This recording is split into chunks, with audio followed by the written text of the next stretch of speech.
In 1862, scholars working at the British Museum in London began piecing together a set of broken clay tablets pulled from the ruins of Nineveh. The fragments had been buried for more than 2,500 years beneath Iraqi desert sand.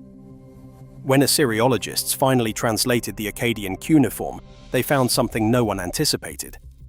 The tablets did not simply record a story of gods leaving Earth. They recorded the reason those gods could never return. Carved into clay by Babylonian scribes around 1700 BCE, the text describes a cosmic legal system so absolute that even the beings who created it could not undo it. That system is still written on those tablets today. And no mainstream scholar has fully explained why ancient scribes would invent a lockout mechanism for their own gods. The tablets in question rest behind climate-controlled glass on the upper floors of the British Museum. Thousands of visitors pass them every week. Most never stop. The collection includes fragments of the Enuma Elish, the Babylonian creation epic spread across 7 tablets. It includes pieces of the Atra-Hasis, an even older Akkadian text that predates the Enuma Elish by at least a century. And it includes portions of the Anzu myth, a lesser-known narrative about the theft of the single most powerful object in Mesopotamian cosmology. When these texts are read in isolation, they appear to be separate stories about separate gods doing separate things. But when they are assembled and read as a system, a pattern emerges that changes the entire picture. These tablets do not describe gods who simply chose to leave. They describe gods who were assigned permanent stations, bound by irreversible cosmic law, and separated from Earth by a barrier system with multiple redundant layers. The question is not whether the ancient Mesopotamians believed this. They clearly did. The question is why they believed it with such structural precision. The foundation of the entire barrier begins with a concept the Sumerians called the Me. These were not simple rules or moral guidelines. The Me were cosmic decrees that governed every function of existence. Samuel Noah Kramer, one of the 20th century's most respected Sumerologists, spent decades translating tablets excavated from the ancient city of Nippur, now housed at the University of Pennsylvania Museum in Philadelphia. His work on the myth of Inanna and Enki revealed a list of over 100 individual Me. They included kingship. They included the art of the scribe. They included truth, falsehood, the descent to the underworld, and the act of sexual intercourse. Every function of civilization and every mechanism of the cosmos had its own decree. Thorkild Jacobson of Yale University, writing in his 1976 work, The Treasures of Darkness, described the Me not as laws that could be debated or repealed, but as executable programs. Once a Me was activated, it could not be reversed. It ran. Even the god who set a Me into motion was bound by its operation afterward. This is the critical detail that most people miss when they read Sumerian mythology casually. The gods were not above their own system. They were inside it. The Me functioned like source code written into the fabric of the cosmos. And once that code was running, no one, not even the original programmer, could shut it down. The lock on the Anunnaki was not a wall or a weapon. It was law. And in Mesopotamian cosmology, law was the most powerful force in existence.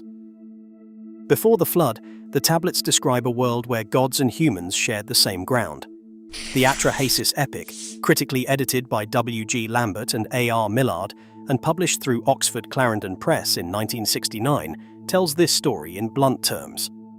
The gods called the Igigi were forced to dig canals, dredge rivers, and maintain the irrigation systems of ancient Sumer. The work was endless. After 3,600 years of labor, the Igigi revolted. They burned their tools. They surrounded the dwelling of Enlil, the chief deity, in the middle of the night. This divine labor strike forced a radical solution.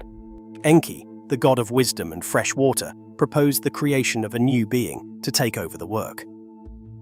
A god named Wyla was slaughtered. His blood was mixed with clay. From that mixture, humanity was fashioned. The purpose was explicit. Humans were made to carry the yoke so the gods would not have to. For a time, the system worked, but humanity multiplied. The noise of human civilization grew unbearable. Enlil could not sleep. He sent plagues. he sent drought, he sent famine. Nothing worked. Finally, he ordered the flood. The waters came. Humanity was nearly annihilated. But Enki had warned one man, Atra-Hasis, to build a vessel and preserve life. When the waters receded, something fundamental had changed. The gods did not return to their antediluvian arrangement. They did not walk among humans again. Instead, they established new decrees. The Atra-Hasis tablet describes these decrees in specific terms. There would now be barren women who could not conceive. There would be demons who snatched infants. There would be classes of priestesses forbidden from bearing children. These were population controls, yes, but they were also the first layer of a new barrier. The gods had withdrawn. The old relationship between heaven and earth was over, and the Weld-Blundell prism, the famous Sumerian king list held at the Ashmolean Museum in Oxford, records the shift in a single devastating line. Kingship descended from heaven. Before the flood, that kingship belonged to gods and demigods ruling from cities like Eridu, Bad Tibira, and Larak. After the flood, kingship went to Kish, to human rulers. The gods did not resume their thrones. They handed governance to mortals and stepped back behind a line that the texts suggest was never meant to be crossed again. If anyone doubts that cosmic boundaries in Mesopotamian theology were real and enforceable, the Descent of Inanna eliminates that doubt entirely. The Sumerian version of this text was recovered from tablets excavated at Nippur and is now held at the University of Pennsylvania Museum. The Akkadian version, known as the Descent of Ishtar, resides at the British Museum. Inanna was not a minor deity. She was the Queen of Heaven, goddess of love and war, one of the most powerful figures in the entire Sumerian pantheon. And yet when she attempted to cross from the world of the living into the underworld, she was stopped. Not by an army, not by a rival god, by a system of gates. 7 of them. At each gate, a gatekeeper named Neti demanded that she surrender a piece of her divine power. At the first gate, she gave up her crown. At the second, her lapis lazuli necklace. At the third, the double strand of beads from her chest. At the fourth, her breastplate. At the fifth, her gold ring. At the sixth, her measuring rod and line. At the seventh, her royal garment. By the time she stood before Ereshkigal, Queen of the Dead, Inanna was stripped of everything that made her divine. She was naked. She was powerless. And Ereshkigal killed her, hung her body on a hook on the wall like a piece of dried meat. The most important detail in this entire text is what happened next. Inanna could not simply be rescued. The cosmic law governing the underworld stated that no one could leave without providing a substitute. This was not a rule Ereshkigal had invented. It was a ME, a cosmic program older than any of the gods involved. Even after Enki devised a plan to retrieve Inanna, the law held. Someone had to stay. Inanna's own husband, Dumuzi, was dragged into the underworld in her place. A supreme goddess, one of the most powerful beings in Mesopotamian theology, could not override the gate system. She could not negotiate her way past it. She could not fight through it. The gates were law, and the law did not bend. Mainstream Assyriology has a ready explanation for all of this. Jean Bottero, writing in his 2001 work Religion in Ancient Mesopotamia, published through the University of Chicago Press, treats the ME and the cosmic barrier structure as theological metaphor. The assignment of divine stations is political propaganda designed to elevate Marduk and justify Babylon's imperial dominance. The 7 gates of the underworld represent initiation rites or agricultural cycles, not actual cosmic infrastructure. Michael S. Heiser, whose 2004 doctoral dissertation at the University of Wisconsin specifically targeted Zecharia Sitchin's translations, argues that the word Nibiru does not refer to an undiscovered planet, but to Jupiter, or a general celestial crossing point. In Heiser's view, the cosmic barrier is a story, not a mechanism. These positions are held by credentialed scholars with decades of field experience. They deserve serious consideration, but they do not address every detail. The detail they struggle with most is the Tablet of Destinies.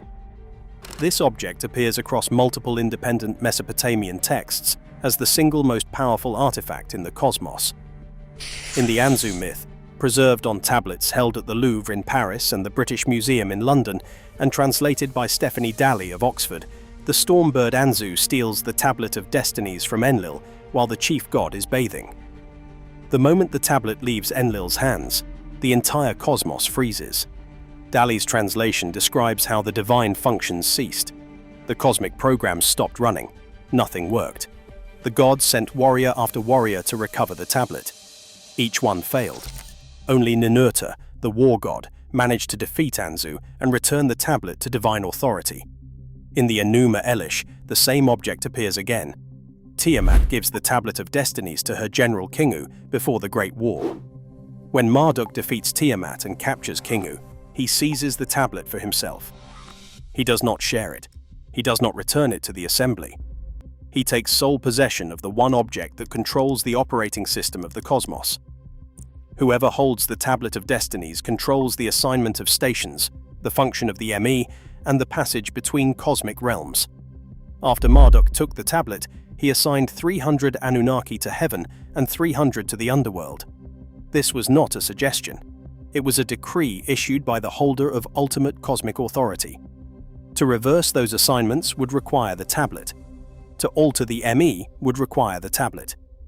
To reopen the gates between heaven and earth would require the tablet. And the tablet, according to every surviving text, remained in Marduk's sole possession.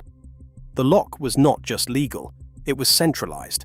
One key, one holder, and no record of that key ever being surrendered. There is one more element that deepens this picture to an almost uncomfortable degree. The ancient city of Nippur, located in what is now Diwaniyah province in southern Iraq, was known by a Sumerian title that translates to Bond of Heaven and Earth. Leo Oppenheim, writing in his 1964 landmark work, Ancient Mesopotamia, published by the University of Chicago Press, describes how Mesopotamian cosmology treated specific physical locations as connection points between realms. The great temple Ekur at Nippur was not merely a place of worship. It was understood as the literal junction where heaven met the terrestrial world. If the transit infrastructure between divine and human realms was localized at specific sites, then the destruction of those sites would sever the connection. Nippur was sacked multiple times in antiquity. It was conquered by Elamites, by Kassites, by successive waves of invasion that left its temples in ruins. The bond of heaven and earth, if it was ever functional, was broken. Every major ancient civilization recorded a version of this same story. The Book of Enoch, preserved in Ethiopian Ge'ez manuscripts and dating in its oldest sections to the 3rd century BCE, describes a group of divine beings called the Watchers who descended from heaven to Mount Hermon. They intermingled with human women, they taught forbidden knowledge, and for this transgression, they were bound in chains of darkness beneath the earth. They were explicitly prohibited from returning to heaven. In Greek tradition, Hesiod's Theogony describes the defeated Titans locked behind gates of bronze in Tartarus, guarded by beings with 100 hands.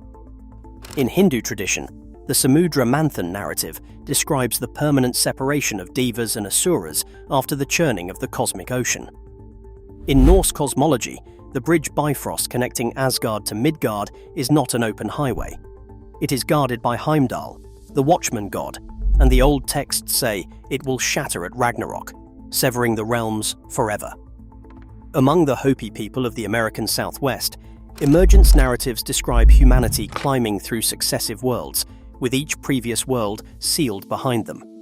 These civilizations were separated by thousands of miles and thousands of years. They had no known mechanism for sharing detailed cosmological structures. And yet every single one of them recorded the same pattern. A time when divine beings walked the earth, a transgression or a catastrophe, and then a permanent barrier that sealed the boundary between worlds. Zecharia Sitchin, writing in The 12th Planet in 1976, offered a different reading of the Anunnaki departure. In his framework, the barrier was not legal or cosmological, but orbital. The Anunnaki came from a planet called Nibiru on a 3,600-year elliptical orbit. They could only travel between worlds when Nibiru approached its closest point to the Sun. When the orbit carried Nibiru back into deep space, transit became impossible. The barrier in Sitchin's reading was physics, not law. But the cuneiform evidence assembled across the Atra-Hasis, the Enuma Elish, the Descent of Inanna, and the Anzu myth does not describe a temporary interruption governed by celestial mechanics. It describes irreversible decrees, permanent assignments, gates that bind even supreme deities. The ME do not pause when a planet recedes. They run continuously. The Tablet of Destinies does not reset on an orbital schedule. It remains in the hands of whoever seized it. Sitchin's framework explains why the Anunnaki might be absent. The tablets explain why they cannot come back. After the flood, the temples of Sumer continued to operate. Priests performed the daily rituals. They prepared food offerings and placed them before statues of the gods. They burned incense. They recited prayers. But a Leo Oppenheim described a crucial shift in how contact between humans and the divine actually functioned in the post-flood era. The gods no longer appeared. They no longer walked among their worshippers.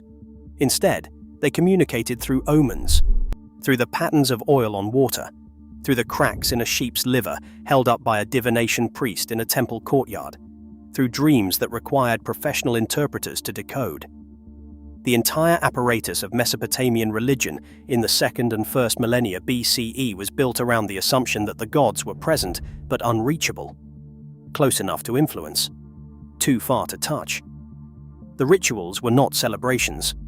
They were maintenance protocols for a connection that had narrowed to almost nothing. Somewhere on the upper floor of the British Museum, behind glass that visitors walk past every day without stopping, a clay tablet sits in controlled humidity. A Babylonian scribe pressed these signs into wet clay with a reed stylus roughly 3,700 years ago.